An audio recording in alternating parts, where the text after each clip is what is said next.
Hi, my name is Mark Campbell, and I write librettos for opera. I'm recording this message in my little apartment in the West Village, and I have self-quarantined here for the last 3 weeks. As you can imagine, the streets outside are far different than they were a month ago. And where I look out on a single tree, and I'm finding hope in the little green feathering that is happening along the branches. All of our worlds have been turned upside down in recent weeks, and that has made us recognize what's important in our lives. In my life, I have been blessed with the support of the artistic community, of which the Hermitage Artist Retreat has played a very significant role. I was fortunate to be in residence at that magical place 3 times in the last few years, and while there wrote 3 full opera librettos, including, and I'll always screw this title up even though I wrote it, The Nefarious, Immoral, but Highly Profitable Enterprise of Mr. Burke and Mr. Hare for the composer Julian Grant, who many of you know, as well as the libretto with my co-librettist Kimberly Reed for Some Light Emerges, and that was for composer Laura Kaminsky, who you also know. While there, I also conceived the story of Sanctuary Road, an oratorio about the Underground Railroad that premiered at Carnegie Hall 2 years ago and is at least scheduled to go many places. The recording of that just came out, and it is I really owe the Hermitage for giving me a quiet place to think about that oratorio.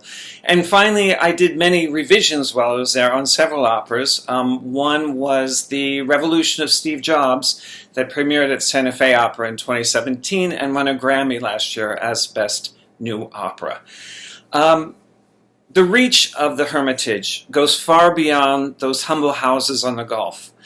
The work that is produced by your artists in residence is seen and heard around the world and helps bring people together, forces us to confront issues that may be difficult or troubling, and guides us toward, as faint as it sometimes may be, the light in our humanity. The support you give us is lasting. It is crucial. It makes a big difference, especially during these uncertain times. Thank you for helping me out. Thank you for hearing me out today. I cannot be more grateful to you and all the work you've done in the past, and hope you will stay well and hopeful. And speaking of hopeful, I'd like to share with you a short choral work I wrote with composer Paul Moravec called Light Shall Lift Us. This work was written for One Voice Orlando, a benefit concert I helped organize with the Orlando community after the shooting at the Pulse nightclub in 2016. Its message feels particularly universal right now, and I'm going to tell you the words. They're short, but I think you'd like to hear them. I hope you'd like to hear them. These are the words, and thank you again. Light shall lift us, every one. As sure as there's a sun, light shall lift us. Light shall lift us, we shall soar. In darkness nevermore, light shall lift us.